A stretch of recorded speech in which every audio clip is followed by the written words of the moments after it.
परमेश्वर कबीर जी यथार्थ भक्ति मार्ग को स्वयं ही बताने के लिए इस धरातल पर आते हैं, क्योंकि परमात्मा के ज्ञान को परमात्मा ही बता सकता है। जीव की संज्ञा नहीं है कि उसकी बुद्धि वहां तक पहुंच सके। तो पुण्यात्माओं, परमात्मा ने दया करी है, वो प्रत्येक युग में आते हैं, ये ज्ञान सुनाते हैं।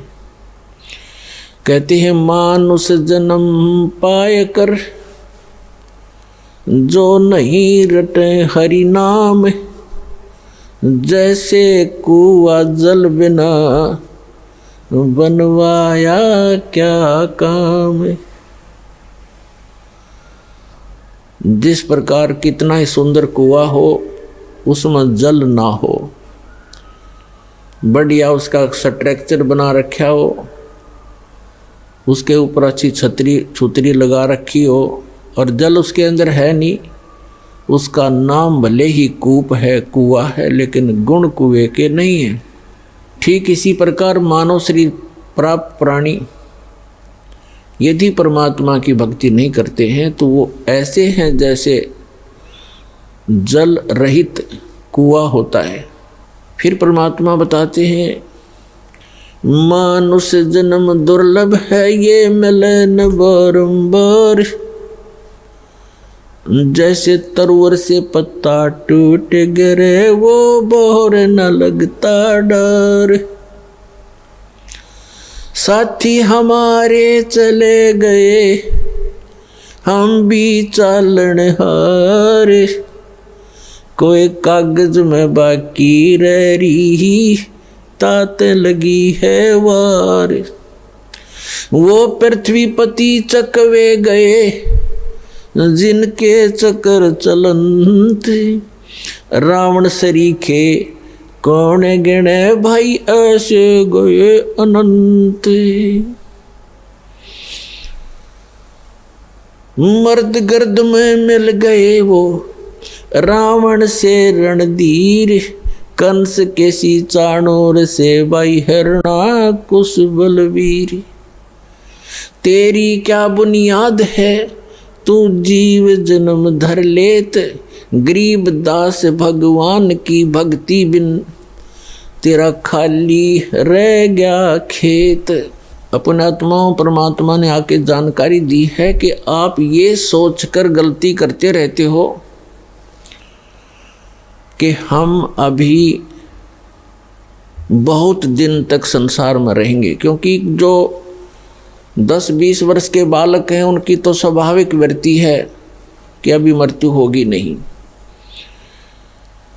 और जो 50-40 वर्ष के हो गए हैं वो भी सोच रहे हैं अभी 100 वर्ष तक तो जीवित रहते ही हैं, 60-70-75 तक तो जीवित रहते ही हैं। जो 70-75 और 80 तक पहुंच गए हैं वो भी ये सोचकर जी रहे हैं कि अभी नहीं मरेंगे, क्योंकि मानव की आयु 100 से भी ऊपर तक भी हो जाती है।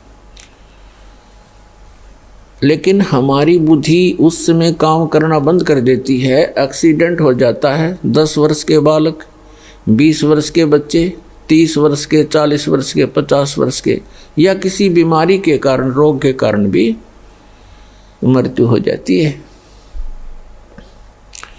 तो यहाँ परमात्मा याद दिलाते हैं, इसी भूल के कारण आप यहाँ गफलत भी करते हो, भक्ति कम करते हो और बुराइयाँ भी करते हो।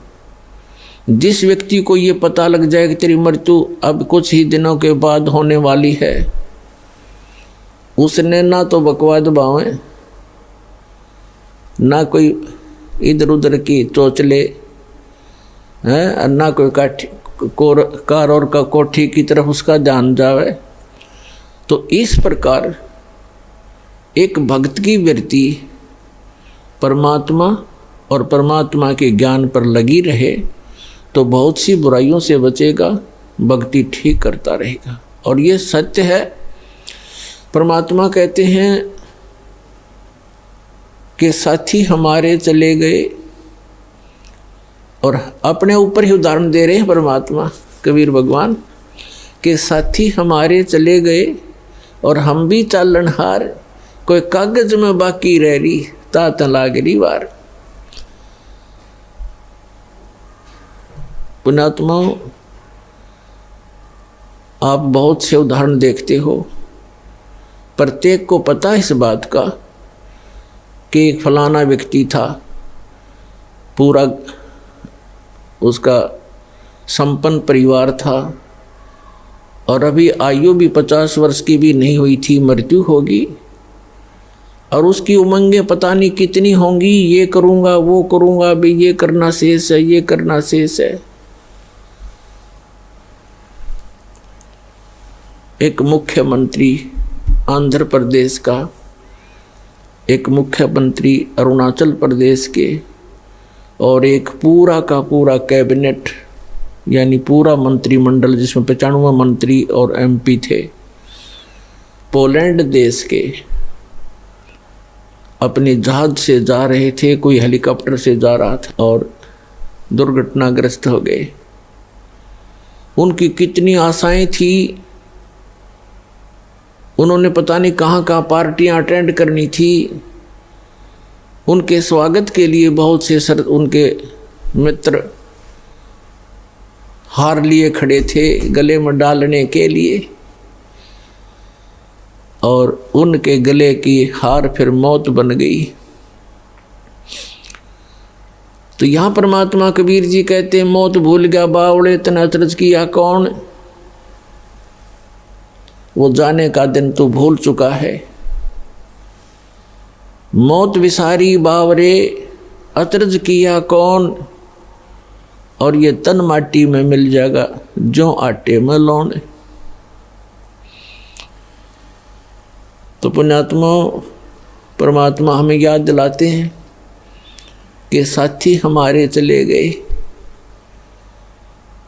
आपके बहुत से मित्र या कोई रिश्तेदार या वैसे देखने में आते हैं, वो सब जा रहे हैं, तो आप भी जाने वाले हो।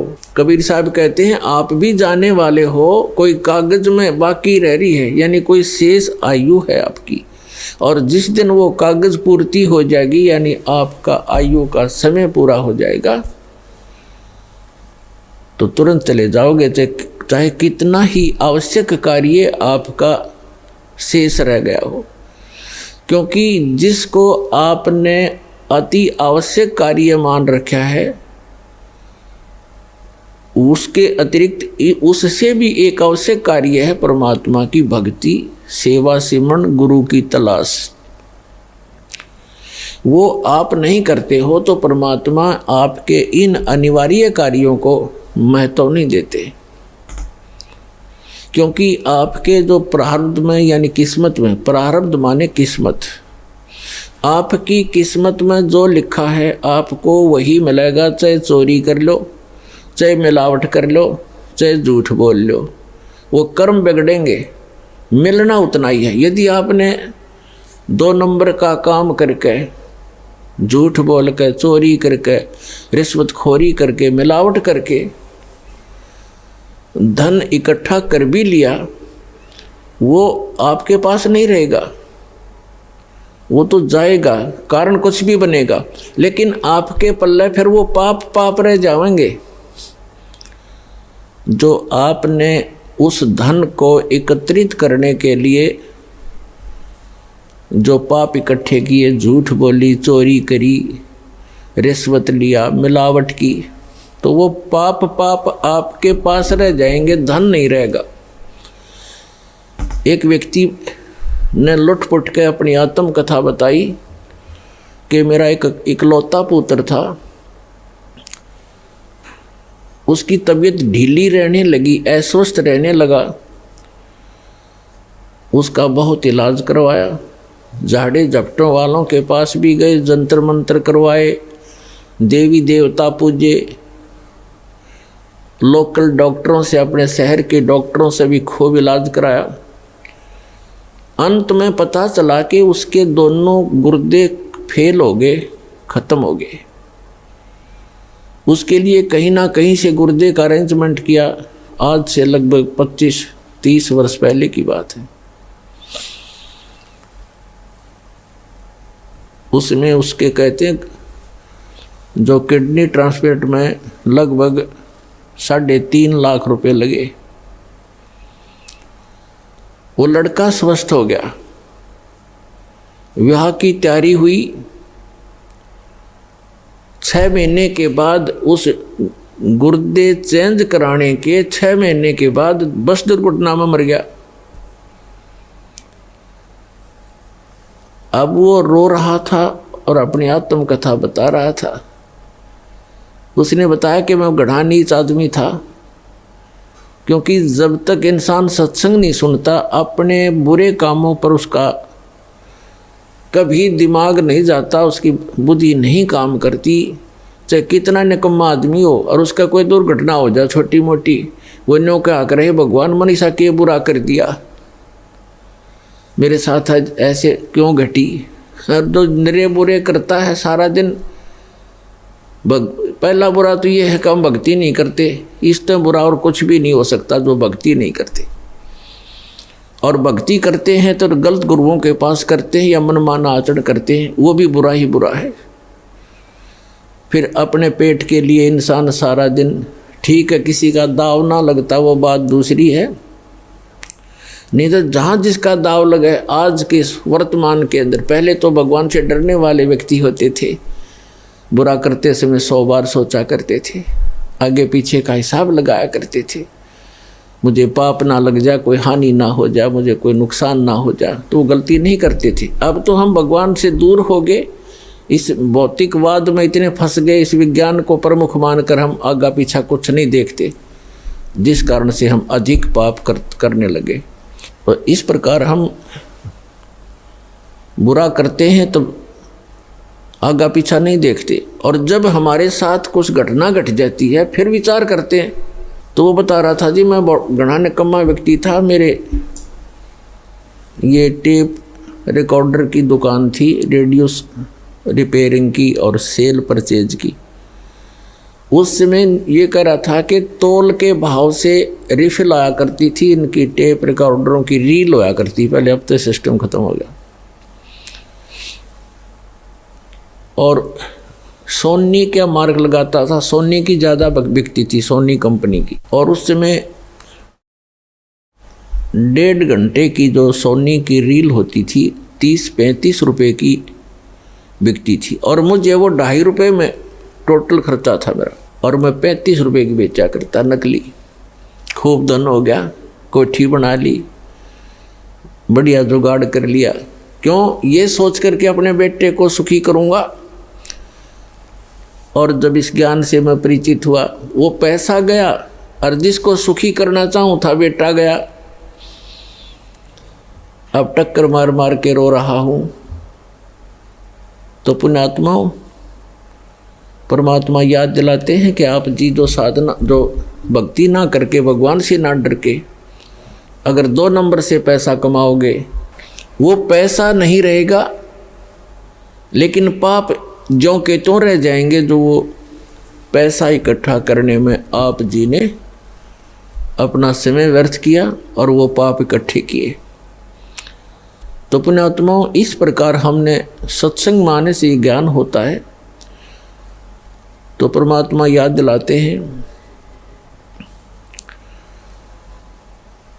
क्या बताते हैं,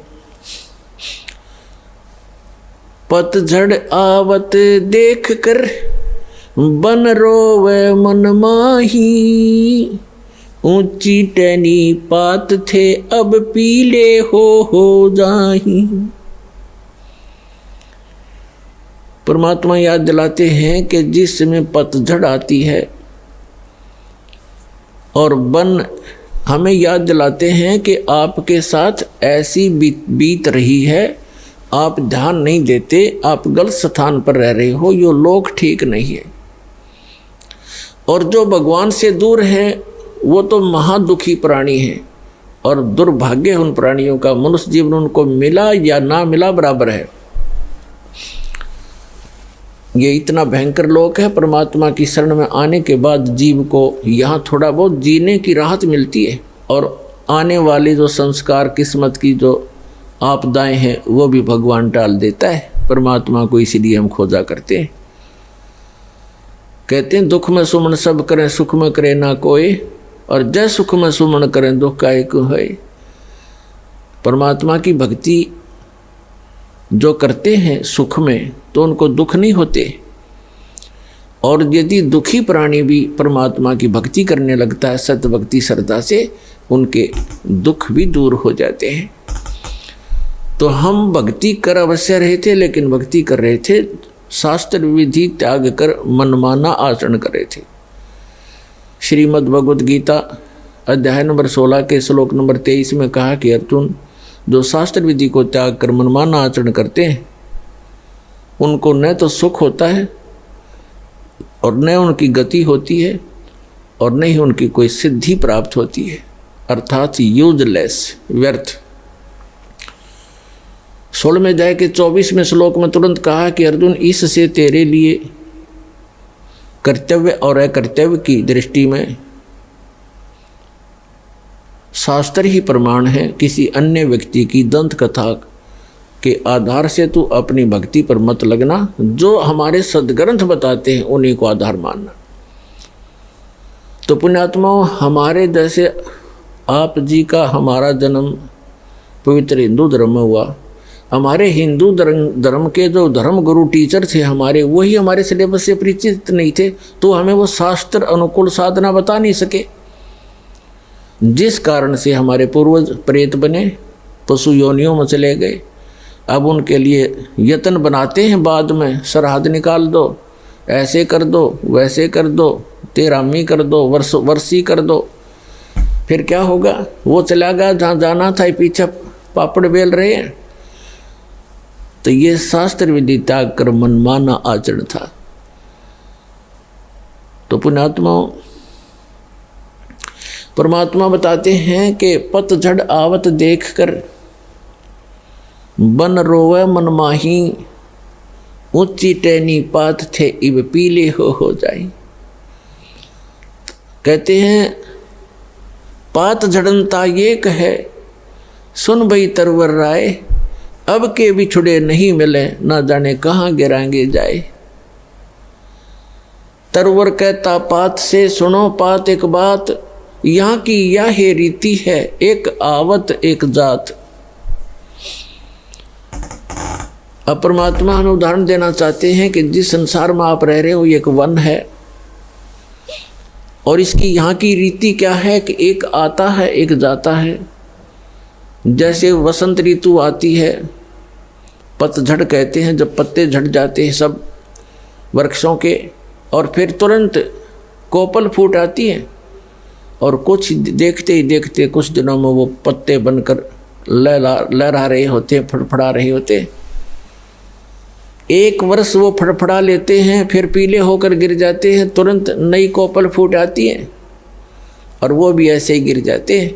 तो यहाँ परमात्मा हम उदाहरण देना चाहते हैं कि संसार रूपी वन है और एक परिवार रूपी वृक्ष है, और इसके सदस्य रूपी पत्ते ये झड़ पीले हो यानी बूढ़े हो करके या रोगी होकर मरते जा रहे हैं, दुर्घटना से समाप्त हो रहे हैं। कहते हैं पतझड़ आवत देख कर बन रोवे मन माही, ऊंची टहनी पात थे वह पीले हो जाही। अब जैसे वृद्ध हो गए जो भक्त, जो व्यक्ति, उनके सफ़ेद बाल हो गए, ये हमारे की तरह। अब इनको ये सूचना मिल गई है कि तुम्हारी टिकट कभी भी कट सकती है, चालन की तैयारी करो।